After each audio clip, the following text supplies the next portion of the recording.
우리에게 원하시는 믿음이 있어요. 오늘 그 말씀이 과연 무엇인가 한번 우리가 깨달을 필요가 있어요. 문정동 교회에 있을 때인데 많은 목사님들이 교회를 임대하기 때문에 많은 목사님들이 보러 왔어요. 그 중에는 몇 명은 정말 하고 싶어 했는데 물질이 좀 적은 분, 또 뭐 어떤 분들은 정말 거리가 너무 멀어서 못 오는 분, 하여튼 여러 가지 상황들이 있었어요. 근데 그래도 기억나는 목사님 한 분은 개척교회를 굉장히 어렵게 했고, 또 딸아이가 하나 있는데 그 아이가 처음에는 안 그랬는데 어느 정도 나이가 한 12살쯤 됐나? 그때부터 이상한 이제 특이한 질병에 걸렸어요. 특이한 질병에 걸려서 병원에서도 어떻게 해야 될지 모르고, 거기다 나중에 류마티스까지 걸렸는데 특히 손목을 못 움직여요. 발목도 그렇고. 근데 손목을 못 움직이니까 일을 할 수가 없는 거예요. 그러니까 사모님이 개척교회 하니까 목사님 챙길라, 성도, 거기다가 또 자기 자녀까지 일일이 이제 다 돌봐줘야 되는데 손목과 발목도 못 쓰고 처음에는 걷는 것도 힘들고 막 그랬나 봐요. 그렇게 하다가 우리 교회에 오셨을 때 7년 전에 그 부인이 갑자기 또 암이 걸렸대요. 암이 걸리니까 그 집이 이제 완전히 이제 문제가 된 거예요. 하도 그래서 이 목사님이 자기가 목회를 이제 내려놔야 되나 어떻게 되나 이제 막 이러는데 7년 전에 이제 그 전에 먼저 아프다가 7년 전에 이제 돌아가셨다는 거예요.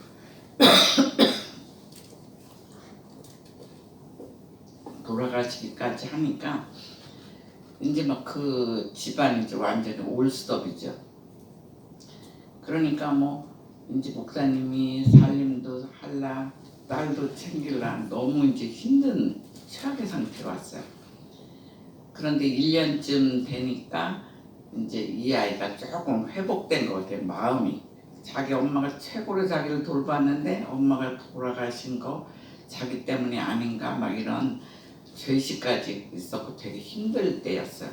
근데 1년 지나고 나니까 애가 조금 회복이 되니까 그동안 이제 자기 가정을 좀 돌봐줬던 어떤 친척집에 갔대요. 갔더니 아이를 데리고 가서 이제 인사를 했더니 인사를 다 받더니 나중에 아이한테 그 딸한테 1대1로 쳐다보면서 그 어른들이 이제는 어머니가 돌아가셨으니까 이제는 너가 살림을 살아야 되지 않겠는가, 너가 가정을 어쨌든 책임지고 이제 음식도 하고 그냥 그래야 되지 않겠는가, 이제 이 얘기를 하니까 애가 할 수 있었으면 벌써 했지요. 근데 할 수 없는 상태인데 그 얘기를 들으니까 애가 갔다 와가지고 다시 막 죽고 싶은 그 마음까지 애가 굉장히 들었다 그래요. 그러니까 애가 이제 그날부터 뭐 문도 닫아 걸고 꼼짝도 안 하고 매일 울다시피 하니까 목사님이 얼마나 힘들었겠어요. 그래서 목사님이 하여간 우리 기도하자, 그 수밖에 없다. 병원에 가도 뭐 특별한 치료도 없고, 그러니까 하나님 분명히 우리 가정이 지금 이렇게 됐지만 이렇게 망가지게 하시진 않을 것이다.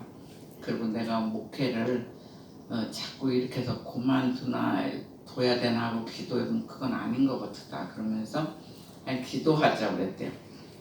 그래서 이제 딸하고 아버지가 하여간 새벽 기도 뭐 어느 때는 하루 종일 계속 기도를 몇 년 동안 쉬지 않고 했대요. 그랬다가 이제 대학교 갈 무렵쯤 됐는데, 대학은 이제 자기 발로 걸어가야 되잖아요. 그 전에는 막 사람들이 어부어도 날르고 막 이랬는데 대학교 이제 갈 때쯤 됐는데 계속 그날도 아프지만 철야 예배도 하고, 그날 새벽 예배도 하고 철야 예배도 하고 하는데 철야를 해서 새벽으로 오는데 갑자기 얘 몸에서 이제 이상이 온 거예요. 막 열이 나고 더 열 나고 몸이 막 달달 떨리고 그래서 아 이건 이제 이러다가 더 심한 질병에 걸리지 않았나 이제 이러는데 그 밤새서 아버지하고 막 그날은 손붙잡고 기도하고 아버지는 꼭 얘 좀 살려달라고 그렇게 기도했는데 그 밤 사이에 질병이 싹 없어졌대요. 완전히 없어져가지고 이렇게 마치고 나서 갈 때는 아빠한테 업혀갔는데 올 때는 걸어서 왔다는 거예요. 그러니까 그 아이가 얼마나 진짜 하나님 사랑을 톡톡히 받잖아요. 그래가지고 학교를 가는데 신학교를 가겠다 그러더래요. 그렇다고 이제 목사가 되겠다는 건 아니고 뭐 아마 사회복지학과인가 하여간 신학대학을 가겠다고 그쪽으로 자기는 하나님 고쳐줬으니까 하여간 그쪽으로 가겠다고 그래서 이제 신학대학을 들어갔대요. 들어갔는데 키도 늘씬하고 그동안 업혀다녀갖고 얘가 막 큰지 작은지도 몰랐는데 이렇게 몸이 건강해지니까 키도 늘씬하고 얼굴도 이쁘게 생겼더라고요. 나중에 막 자랑스러워서 자기 딸 사진을 막 보여주는 거야. 근데 들어가자마자 애가 이제 인물도 되고 착하고 믿음도 좋고 그러다 보니까 학교 학생 그 모델로 뽑혔대요. 모델로 뽑혀서 모델 뽑히면 이제 조금만큼 그 보수가 나오긴 해요. 그래서 그렇게 이제 있다 보니까 총장님을 모시던 그 비서가 갑자기 이제 뭐 결혼을 했는지 그 갑자기 일을 이렇게 할 수가 없는 그런 상황이 됐대요. 그래서 이제 이 총장님도 누굴 뽑을까 막 이렇게 이제 하는데 어느 표지를 보니까 그 학생이 모델로 딱 있는데 애가 믿음이 굉장히 좋게 보이고 어쨌든 그냥 선하게 보이더래요. 그래서 갑자기 이제 걔는 들어가자마자 모델로 되고 학교 이제 들어가서 등록금이 사실 안 되는 거야 학교가. 그러니까 그 목사님이 계속 개척교회처럼 진짜 몇 명 안 되는 걸 끌고 나가니까 이제 생활도 안 되죠. 그러니까 얘 이제 등록금 달라고. 근데 합격을 하니까 그때부터 등록금 달라고 계속 기도를 했대. 그랬더니 용돈을 이제 벌게 해주고 바로 또 총장님이 비서 오라고 그러더래. 그래서 갔더니 얘는 자기가 잘못도 안 했는데 왜 오라고 그러나? 그리고 어른들한테 하도 혼나 버릇하니까 진흙이 들어서 이제 들어갔더니 너 저기 내 비서하지 않겠느냐. 그런데 보수는 얼만큼 준다 이제 뭐 이렇게 얘기를 하니까 얘가 어쨌든 학교를 다녀야 되니까 그냥 예스를 했대요. 그래서 가자마자 이제 바로 비서가 된 거예요. 비서가 되면서 일을 이렇게 하니까 이제 그걸 이제 등록금을 겨우겨우 이렇게 하고 나는데 1년쯤 되니까 애가 너무 성실하게 막 이분이 해라고 하기도 전에 알아서 막 일을 하고 하도 똑바로 일을 하고 성실하게 하니까 그리고 이제 나중에 그 집안 환경을 다 아는 거야. 학교 다닐 처지도 못 되고 얘가 진짜 그렇게 기적적으로 또 하나님이 그렇게 했고 그러니까 그런 것에 이제 그 목사님을 만나서 면담을 하면서 이 총장님이 감동을 받아가지고 양딸로 삼았대요. 양딸로 삼으니까 그때부터 등록금 이제 다 면제한 거예요. 완전히 얘는 이제 그 총장님 덕분에 그렇게 되고 그래서 정말 한 수십 년은 막 힘들게 한 십몇 년은 정말 지옥같이 살았는데 하나님이 함께 하시니까 그렇게 길을 열어서 지금은 애가 학교도 잘 다니고 그냥 그렇다고 이제 그 얘기를 하면서 막 딸 사진을 이제 보여주는 거야. 내가 보여달라고도 안 했는데 이제 자기가 엄청 자랑스럽잖아요. 그 사진 이렇게 보여주면서 애가 이렇게 컸다고. 근데 그 모델한 사진을 이렇게 보니까 얼마나 진짜 순수하게 생겼는지 얼굴에 정말 순수함과 믿음도 있고 막 그런 게 보여져요. 그래서 하나님이 하시면은 정말 이렇게 하시는구나. 그 사람은 집이 너무 멀어요. 멀어서 우리 교회 그때 오면 목사님 혼자 나와야 될 상황이야. 교인들은 다 놓고 와야 되는 상황이야. 그래서 그냥 선물로 이제 어쨌든 교회 너무 마음에 들어하더라고요. 그래서 어쨌든 제 책을 사인해서 주고 이제 그 사람 얘기 들어주고 목사님 근데 여기 오지 마세요 그랬어. 그랬더니 왜요 그래. 교회가 너무 마음에 드는데 너무 멀어요. 너무 멀어서 목사님 그날도 길이 굉장히 막혔대. 그래서 막 차를 타고 돌아 우리 교회 온 거예요.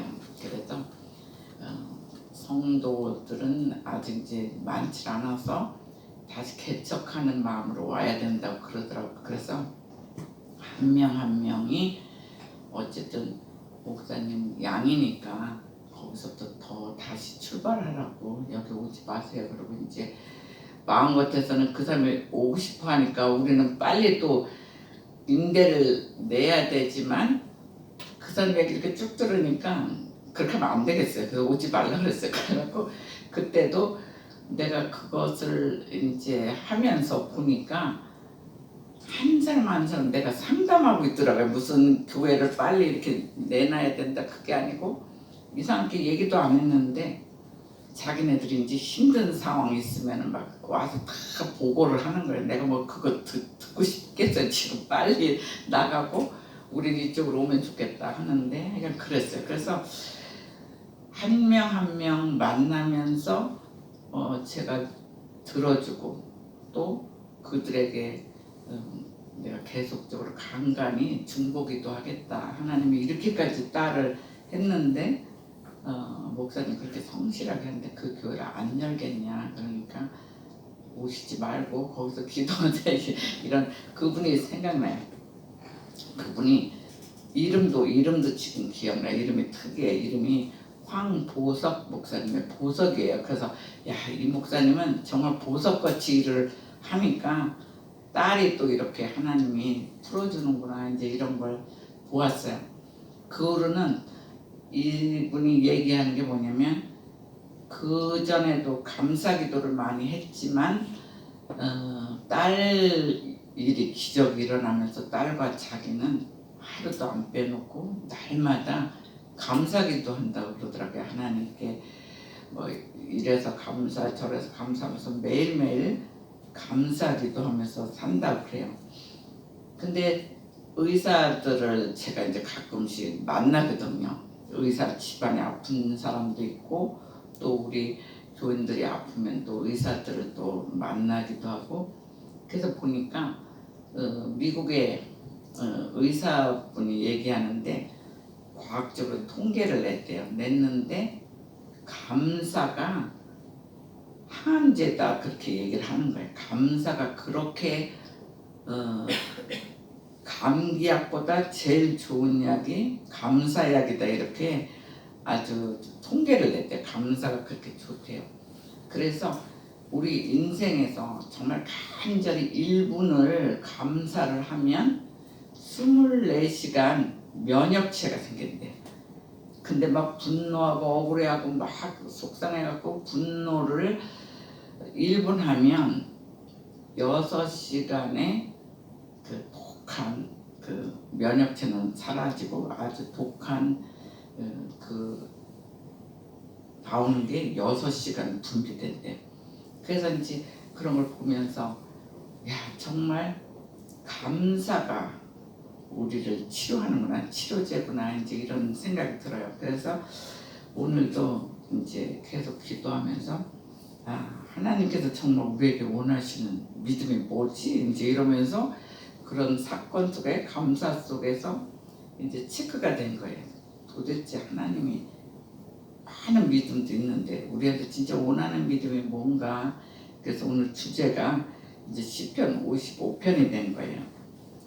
근데 이 메시지에서 하나님이 주신 첫 번째 메시지가 뭐냐면 너희는 악의 자리에 서지 말아라 그랬어요. 악의 자리는 결국은 사탄의 자리예요. 세상은 선도 있고 악도 있어요. 그런데 악의 자리, 사탄의 자리에는 니네들이 절대로 서지 말아라 이렇게 말씀하고 있어. 자, 3절 한번 읽어보세요. 3절. 이는 원수의 소리와 악인의 악죄 때문이라. 그들이 죄악을 내게 가하며 노하여 나를 핍박하나이다.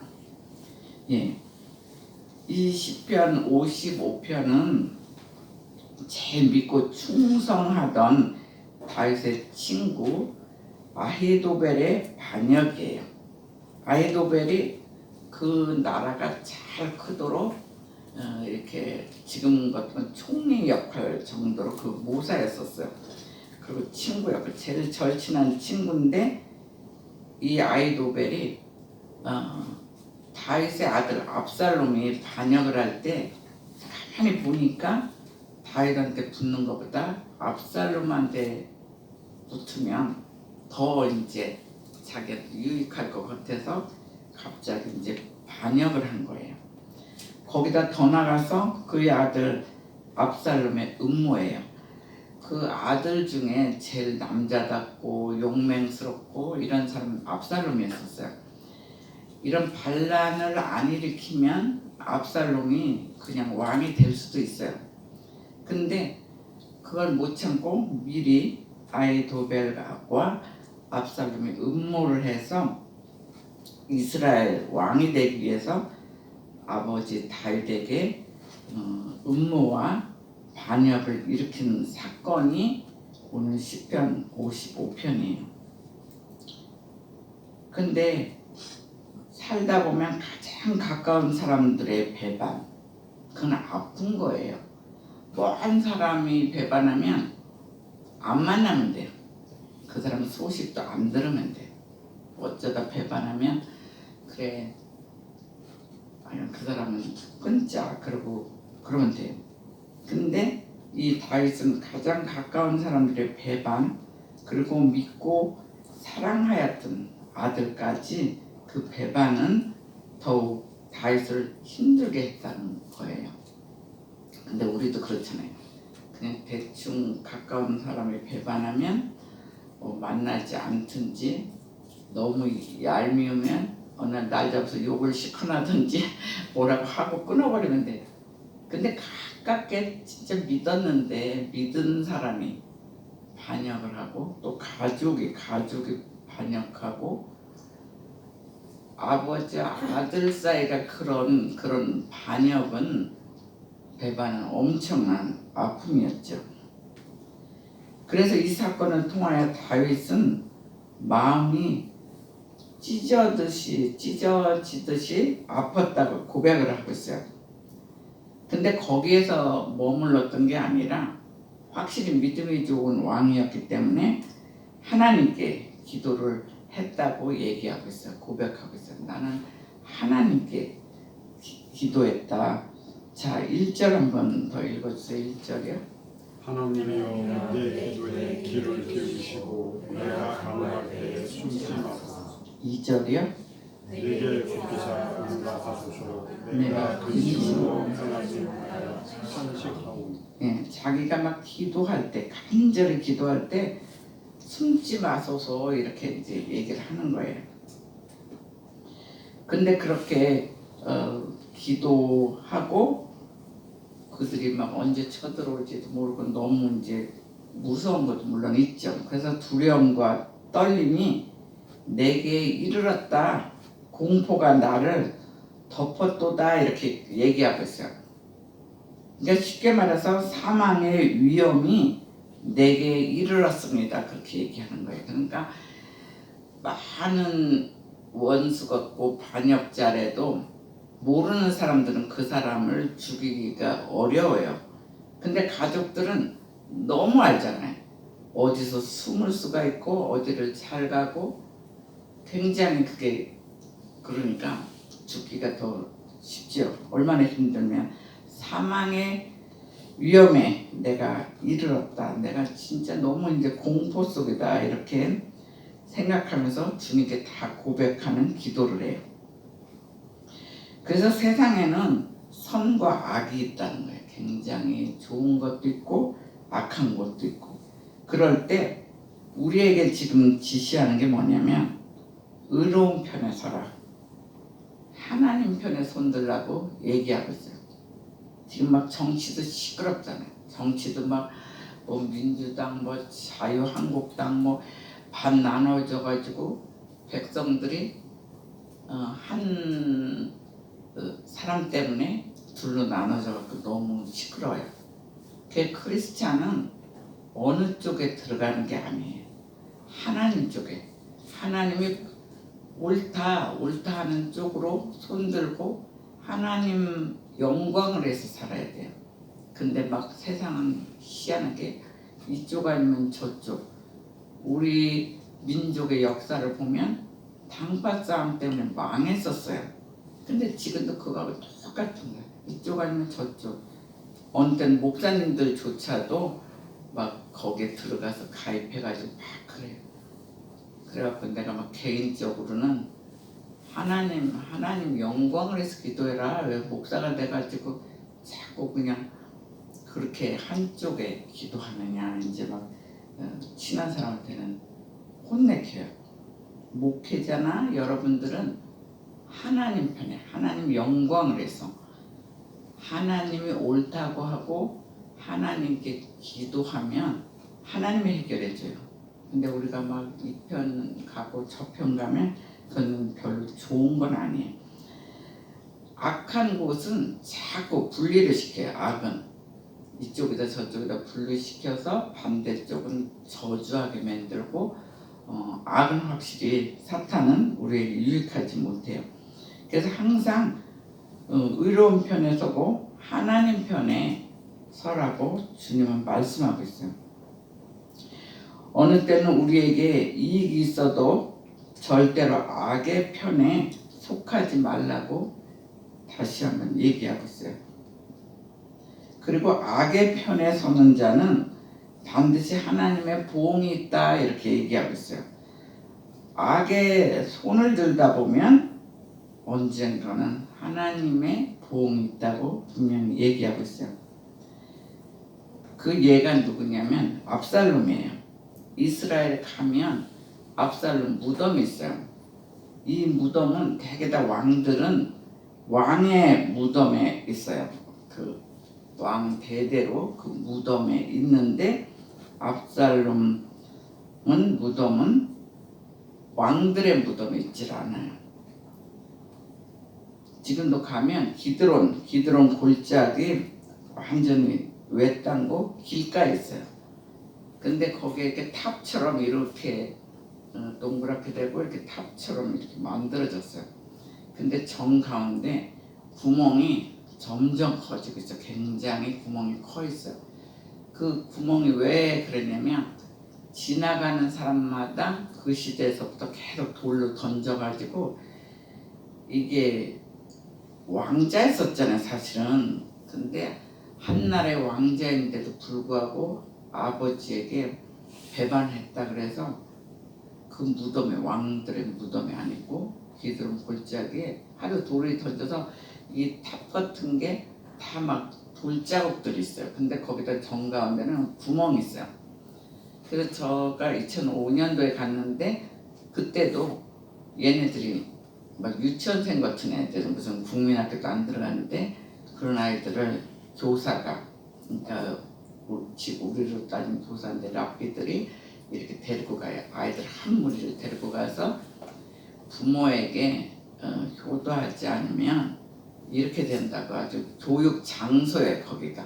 그래갖고 애들이 이렇게 둘러보고 그 구멍 뚫린 것도 보고 그래요. 특히 부모에게 효도해야 되는데 이렇게 부모한테 배반하고 이렇게 하면 압살롬처럼 된다고 이제 그런 교육장으로 쓰고 있어요. 그러니까 악의 편에 서면 반드시 하나님의 보응이 있다. 왕자인데도 그렇다는 것을 얘기하고 있어요. 그건 뭐냐면 압살롬이 왕자였지만 다윗 왕을 배반했기 때문에 그곳은 바로 저주를 받았다는 뜻을 얘기하고 있어요. 그러므로 우리는 악의 편에 서지 말고 하나님 편에 서라 얘기하고 있어요. 악의 편은 결과는 지금 뭔가 화려한 것 같지만 결국 멸망한다는 걸 얘기하고 있어요. 그리고 하나님 편에 서면 지금은 힘든 것 같지만 결국은 승리해요. 다윗이 얼마나 힘들었겠어요. 친구와 아들이 합작을 해가지고 음모했을 때 얼마나 죽음의 길이 계속 다가왔잖아요. 그렇지만 결국은 태평성대로 다시 쓰잖아요. 그래서 하나님 편에 하나님께 기도하고 그렇게 한 사람은 결국은 승리한다는 것을 볼 수가 있어요. 그래서 저와 여러분은 하나님 편에 손들고 하나님 편에 쓰므로 승리하는 저와 여러분이 되시기를 주의 이름으로 축원합니다. 아멘. 그리고 하나님께서 주시는 두 번째 메시지는 너희는 그런 그런 폭풍과 광풍이 불 때 하나님께 부르짖으라 그래요. 그렇게 간절히 기도하라는 거예요. 너희는 그런 폭풍과 광풍이 불 때 하나님께 부르짖어라. 그러니까 하자 그 기도를 하라는 거예요. 간과 장이 터지도록 기도하래요. 얼마나 간절히 기도해야 우리 간과 장이 터지도록 기도를 하겠어요. 정말 간절한 기도를 얘기하고 있어요. 자, 6절 한번 읽어보세요. 6절. 많은 말을 많은 예, 얼마나 힘들고 죽음이 한 발짝 한 발짝 오니까 얘기하기를 나는 말하기를 만일 내게 비둘기같이 날개가 있다면 날아가서 광야에 거하겠다고 얘기하고 있어요. 그러니까 우리도 너무 힘들면 정말 비둘기처럼 날아가서 정말 하나님이 주시는 피난처도 쉬고 싶잖아요. 인생 살다 보면 평안할 때도 있고 막 힘들 때도 있어요. 근데 너무 절망적으로 힘들 때는 정말 비둘기처럼 날개가 있다면 어디 광야 어디 가서 정말 하나님 피난처 가서 쉬고 싶다 이렇게 고백했어요. 근데 여기서 말하는 광야 어떻게 따지면 무시무시해요. 실제 거기 가면 막 광야는 비바람이 치고 이런 돌들도 하도 깎여가지고 바닥도 막 빼쭉빼쭉해요. 그 광야 이스라엘 광야는 낮에는 너무 뜨겁고 막 새벽과 저녁은 엄청난 추위 이게 대충 옷을 입으면 안 돼요. 그래서 이스라엘 가면 봄, 여름, 가을, 겨울 옷을 다 들고 가야 돼. 그러니까 굉장히 귀찮아요. 여름이면 여름 옷만 가져가고 겨울이면 겨울 옷 가져가야 되는데 막 날씨가 계속 변동이 오고 헬몬산 가면 뭐 12계절이 계속 눈이 쌓여 있어요. 거기는 눈이 막 이렇게 쌓여 있고 또 이렇게 그 사해에 오면 낮에 있으면 굉장히 따뜻해요. 그래서 수영할 수가 있어요. 반팔 입을 수 있고 수영할 수 있고. 그러니까 막 기폭이 있어요. 근데 광야는 엄청난 비바람이 치고 춥고 그런 곳이 광야예요. 근데 여기서 그 광야는 영적으로 보면 뭐를 뜻하냐면 하나님과 나만이 혼자 있을 수 있는 곳이에요. 아무도 도와줄 사람이 없어요. 그때는 광야에 내가 갇힐 때 누가 도와주겠어요. 광야는 풀 한 폭이 자라지도 않아요. 제가 얘기했잖아요. 가끔씩 씨띠나무만 있다 그랬잖아요. 씨띠나무도 얼마나 힘들면 물도 없고 막 비바람만 치고 하니까 이파리가 나야 될 자리에 가시가 나요. 나무가 그것도 어쩌다가 그래요. 그러니까 뭐 이 뿌리가 최하 100m, 150m 뿌리예요. 그러니까 멀리 가서 물기를 빨아들여서 겨우 사는 게 이제 광야예요. 그런 광야에 아무것도 먹을 것도 없고 비바람만 치고 그렇게 험난한 곳이 광야지만 주님과 내가 1대1로 만나는 곳이에요. 아무도 도와주질 않았어요. 이스라엘 사람들이 60만이 다 광야에 있을 때 아무도 도와주지 못했어요. 전 세계가 그들이 있는 것조차 몰랐어요. 근데 하나님만이 아시고 그날 만나로 그들을 먹이셨잖아요. 그렇다면 그들만 그런 것이 아니에요. 우리도 광야 같은 곳에 가면 그게 나쁜 것이 아니라 아무도 나를 도와주지 않고 바로 하나님만이 나를 도와줄 수 있는 곳이 바로 광야예요. 그래서 광야에 가면 하나님만이 구원할 수 있는 곳이 바로 광야라는 것을 알아야 돼요. 그래서 우리는 인생 살다가 너무 힘들면 하나님의 피난처 광야에 들어가서 우리는 기도를 해야 돼요. 말씀 보며 기도하면 폭풍과 광풍을 완전히 피한다고 얘기하고 있어요. 아까 그 목사님하고 딸이 그렇잖아요. 계속 들어가서 기도하고 또 기도하고 얼마나 딸이 진짜 몇 년을 막 한 십몇 년을 그렇게 고생했으니까 그런 기적이 올 줄 알았겠어요? 그렇지만 교회 가서 또 기도하고 철야기도 하고 계속 그러니까 나중엔 정말 폭풍과 광풍을 피할 수 있게 해줬어요.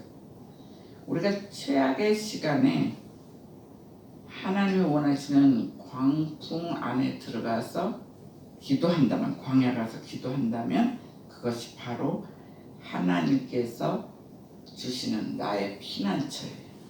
그래서 피난처에 가서 여러분들의 사건이 해결되시기를 주의 이름으로 축원합니다. 아멘. 그래서 다윗은 사랑하는 자의 배반으로 고통 중에 분명히 있었지만 절망하거나 낙심하지 않고 다만 하나님을 향해서 부르짖는 기도를 했다는 거예요. 그래서 우리가 너무 힘들 때는 기도해야 돼. 기도만이 해결하는 길이에요.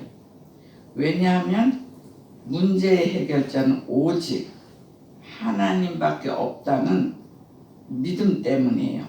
그래서 이 세상에 지금 막 험난하고 우리나라뿐만 아니라 세계가 지금 막 난리가 났잖아요. 홍콩은 뭐 계속 젊은 아이들이 죽어가고 있어요. 그런데도 그들은 자유라는 걸 누렸기 때문에 목숨을 걸고 지금 계속 싸우잖아요. 그런데 세상 통치, 어느 때는 막 죽음을 무릅쓰고 우리가 뭐 기도하고 어느 때는 해결도 안 되고 하지만 이 땅에 세상 통치는 결국은 하나님 주권 안에 있다는 거예요. 결국은 하나님께 기도해서 세상의 주권은 하나님이 함께 하시기 때문에 우리는 하나님께 함께하면 우리의 비전이 막혔던 것도 열리고 또 어느 때는 너무 아파서 이제 이러다가 진짜 내일 눈을 뜨나 그런 것도 오히려 완전히 해결해줘요. 그래서 우리는 광야 가서 너희들은 기도해라. 대충 기도가 아니라 장과 간장이 터지도록 정말 간절한 기도할 때 하나님 이미 답도 들고 있어요. 악의 편에 서지 않고 하나님 편에 서면 정말 멋진 답을, 응답을 하시는 그런 분이에요. 그래서 우리 삶에 살다 보면 어느 때는 억울할 때도 있어요. 정말 잘못하지도 않았는데 억울함을 당할 때도 있고 또 막 그 딸처럼 상처받을 때도 있어요. 어디 갔는데 막 무시하고 상처받을 때 그리고 그럴 때 세상에 대부분은 친구한테 가고 또 부모나 가까운 자에게 가서 이야기할 때도 있어요. 그런데 정말 중요하고 내가 너무 상처받을 때는 그곳에 의지하지 말라고 얘기하고 있어요. 우리는 너무 힘들면 부모한테 얘기하면 반은 또 부모가 들어주니까 좀 마음은 편해요. 근데 100% 해결은 아니에요. 그래서 최악의 상황에서는 하나님께 의지하라는 거예요. 최악의 상황에서 하나님께 의지할 때 문제 해결자는 주님이라는 것을 알라는 거예요. 우리가 막 어떤 때는 또 억울할 때도 있어요. 근데 그래도 하나님께 가서 의지하고 모든 걸 맡길 때 주님께서 역사가 있다는 거예요. 그런 여러분들 문제가 있을 때 주님께 의지함으로 하나님이 주시는 놀라운 축복이 임하시기를 주의 이름으로 축원합니다. 아멘. 예, 마지막 메시지는 너희는 내 짐을 여호와께 맡기라. 너희는 그 무거운 짐들이 우리가 있어요. 그 짐을 여호와께 맡기래요. 22절입니다. 22절 읽어주세요. 내 짐을 여호와께 맡기라. 그가 너를 붙드시고 인의 용통함을 영원히 허락하지 아니하시리라. 예, 분명히 내 짐을 여호와께 맡기라 그래요. 근데 우리는 교회 올 때도 짐을 맡기려고 아주 골치 아픈 짐을 이렇게 들고 와요. 그래서 예배 드리고 막 기도하고 다 맡겨요. 근데 땡 끝나면 가면서 도로 짊어지고 또 간단 말이에요. 그러면은 그 예배는 헛거예요. 그러니까 하나님이 예배를 주는 것도 이 예배에서 다 맡기고 이제 끝내라는 거예요. 그냥 주님께 어떻게 될지 모르지만 그냥 하나님께 맡기면 하나님이 알아서 해준다. 항상 그랬으니까 믿고 맡기자 이러는데 안타까운 거는 이렇게 말씀을 들으면 맡기면 뭔가가 이렇게 해결될 것 같은데 탁 맡겨요. 근데 이 문을 나서면서 바로 그 짐덩어리에다가 자기 마음의 짐 또 옛날의 짐 더 무겁게 지고 나가는 사람 모습을 제가 봐요. 이렇게 가다 보면 예배 드릴 때는 눈들이 반짝반짝해. 그래서 아 지금은 잘 넘어가고 굉장히 잘 그러나 보다. 그러면 갈 때 얼굴이 갑자기 바뀌어가지고 더 꼼꼼해서 가는 사람도 있어요. 그 사람은 예배를 잘 드린 게 아니에요. 헛시간 보내네요. 헛시간. 그래서 제가 이 설교를 많이 해요. 가끔씩 내 짐을 여호와께 맡겨라. 예수님도 마태복음 아마 11장일 거예요. 거기서도 내 무거운 짐을 나한테 맡겨라. 그리고 너희 좀 편히 쉬라고 얘기하고 있어요. 그러니까 하나님께 맡기고 예수님께 맡기면 우리 뭐 편하게 쉬라는데 우리는 못 맡기니까 그냥 너무 짐에 눌려 살아요. 그래서 이거는 중요하기 때문에 히브리어로 하려고 그래요. 한번 따라해보세요. 하실레크. 이건 맡겨버리라는 거예요. 하실레크 알 예흐와 예하 베카. 예. 그래서 맡겨버려라 그러면 하실레크의 원형은 샬라크예요. 한번 따라해보세요. 샬라크. 이 샬라크는 던지다, 분리시키다. 그러니까 나의 짐, 무거운 그 짐을 자신과 완전히 분리시켜서 여호와께로 돌리라는 거예요.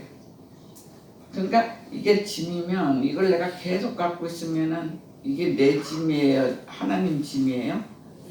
내 짐이에요. 근데 이거를 하나님께 완전히 드리고 나는 내 짐이 없어요. 그러면 얘는 누구 거예요? 하나님 거예요. 근데 여러분들이 어떤 날 요만한 짐 있고 짐들은 다 있어요. 요만하냐 아주 크냐 작으냐 그거예요. 여기서 말하는 건 큰 것만 맡기라는 게 아니에요. 사소한 것부터 그러니까 받자마자 맡겨야 돼. 농구를 하면 받으면 패스를 잘하는 팀이 이겨요. 왜냐? 빨리 받아가지고 슛하기 좋은 애한테 빨리 패스를 하면 얘는 쉽게 슛을 할 수가 있어요. 근데 자기가 붙잡고 자기가 슛하려고 계속 움직이다 보면 사람들이 포위를 해가지고 슛도 못하고 그 팀은 지는 거예요. 빨리 패스를 해야 돼요. 그래서 자기 짐이 있으면 받자마자 짐은 골치 아픈 거거든요. 그냥 하나님께 빨리 패스해버리면 누가 해결해줘요? 하나님이 해결해 주는 게 더 좋아요. 여러분들이 하는 것이 능력 있어요. 우리 못해요. 아이들도 그렇지만 아이들이 어떤 짐덩어리 막 골치 아픈 문제가 있으면 지가 해결하려고 막 하는 애가 있어요. 근데 부모가 보면 그 문제 아무것도 아니거든요. 쉽거든요. 그러니까 부모는 해결해 줄 수가 있어요. 근데 자기가 해보자 막 이렇게 하는 애들은 자기가 한번 해보겠다고 막 이러면 고생만 하지 되지도 않아요. 근데 부모가 이렇게 보면 쉬운 거거든요. 근데 우리가 부모도 돼보고 하지만 우리는 큰 하나님, 전능하신 하나님이 내 아버지라는 것을 오늘 다시 분명히 느껴야 돼요. 전능하신 부모한테 맡길 때 역사는 일어나요. 아까도 그랬잖아요. 이게 뭐야, 부녀가 아니구나. 나는 모녀가는 머릿속에 잘 있는데 이게 갑자기 부녀하니까. 근데 그 부녀들은 계속 기도했잖아요. 엄청 기도하고 기도를 안 했으면 아마 지금도 지옥에 살 거예요. 지금까지 다 컸는데도 너무 커서 이제 나중에 누가 업어줄 수도 없고 공부하기도 얼마나 힘들어요. 그러면 인생이 진짜 힘들어지잖아요. 근데 주님께 또 맡기고 기도라는 게 맡기는 거거든. 기도라는 게 또 맡기고 또 다시 맡기고 말씀 보면 기도하고 맡기고 이러면 주님이 해결했지. 그거는 그 목사님의 고백과 그 딸은 이 사건은 주님께서 다 하셨다. 저희들이 한 건 없다. 기도뿐이 없다. 이제 그 얘기를 해요. 그래서 이 짐덩어리를 자신과 완전히 분리시켜서 완전히 여호와께 돌리라는 거예요. 우리의 세상에 여러 가지 문제들이 있어요. 그 문제들 한 가지 주님께 맡기라는 거예요. 더 나아가서 우리의 생명까지도 믿음으로 주께 맡길 때 우리는 천국이라는 그 상급을 받아요. 아무나 천국 가는 건 아니에요. 1937년 10월에 스탈린이 러시아 연해주, 그때는 막 프랑포기도 안 나고 척박한 땅이었어요. 거기를 우리 고려인을 강제 이주시켰어요. 그러니까 백성들 자꾸 늘어나니까 최고로 살 수 없는 땅에 첫 번째 이주시킨 데가 연해주예요. 그 당시 막 정말 척박한 땅. 근데 얼마만큼 이주를 시켰냐면 약 20만 명을 고려인을 이주시켰어요. 그러니까 얘네들은 이주시키면 자기네 애들은 이제 얘네들이 감으로써 자기네들은 좀 편하게 살게 하느라고 고려인을 그렇게 했어요. 근데 그때 죽은 숫자가 2만 5천 명이에요. 그러니까 1937년에 10월이면 우리나라에 지금 10월이면 북한이 점점 추워지기 시작해요.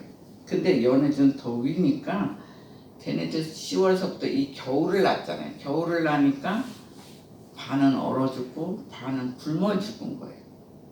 그러니까 자기 백성들이 살 수가 없는 땅에다 갖다 놓으니까 어른만 보낸 것도 아니잖아요. 막 신생아서부터 다 갔을 거 아니에요. 그러니까 약한 사람들부터 죽고 막 이렇게 했어요.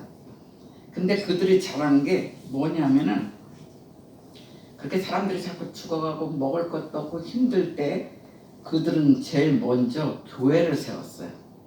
교회를 세우고 자기네 힘으로는 여기다가 다 몰살한다, 죽을 수밖에 없다, 이제 이래서 믿음이 있는 사람들이 모여서 교회를 세웠어요. 교회를 세우고 전도하기 시작했어요.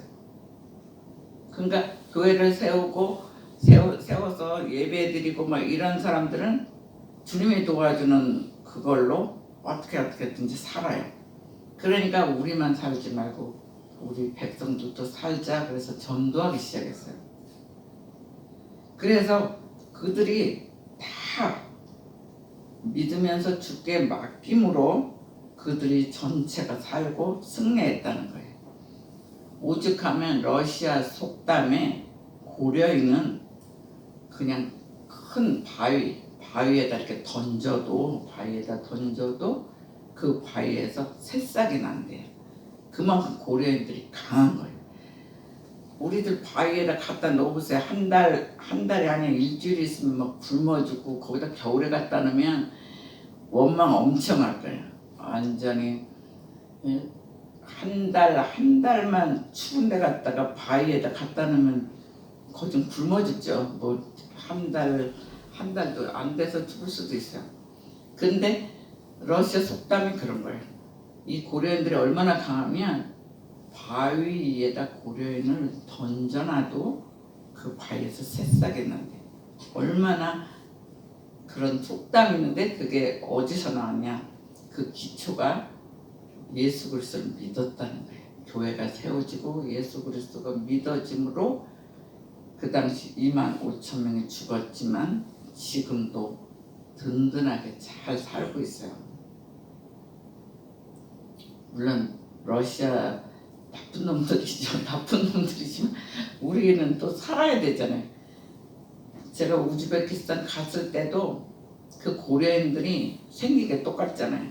우리 가니까 너무 좋아요. 그 할머니 할아버지들이 그때만 해도 내가 30대 갔나? 좀 젊어서 왔어요. 그들이 막 무조건 와서 껴안고 울고 그러니까 막 너무 좋아요. 근데 그 후세들은 한국말을 하는 사람이 별로 없어요. 러시아 말하고 우즈베키스탄 말하고 이제 영어까지는 해요. 근데 한국말을 모르더라고요. 어떤 집은 부모가 계속 가르쳐야만 해요.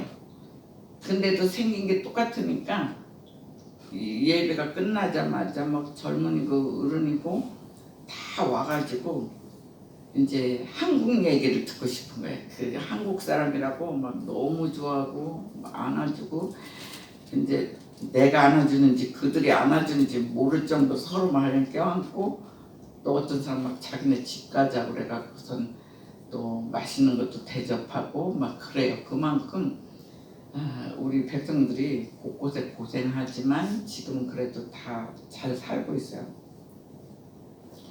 그렇기 때문에 우리가 최악의 사건에서도 하나님의 능력의 손에 붙들릴 때 가치가 있다는 거예요. 그리고 승리와 영광이 있다는 거예요. 이들이 교회를 세우지 않고 자기 인간적으로 했으면 반이 더 죽었을 수도 있어요.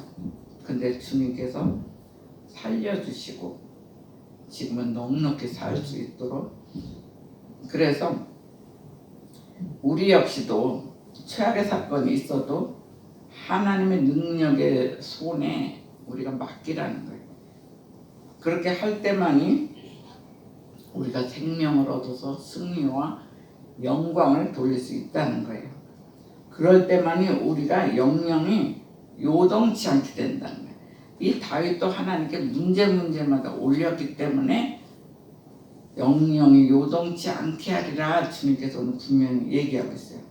그래서 우리는 주님께 인생의 골치 아픈 여러 가지 모든 문제를 의탁하고 주님이 해결해 주시는 복과 기쁨과 평안을 누리시는 삶이 되시기를 주의 이름으로 축원합니다. 아멘. 다 같이 먼저 기도하세요.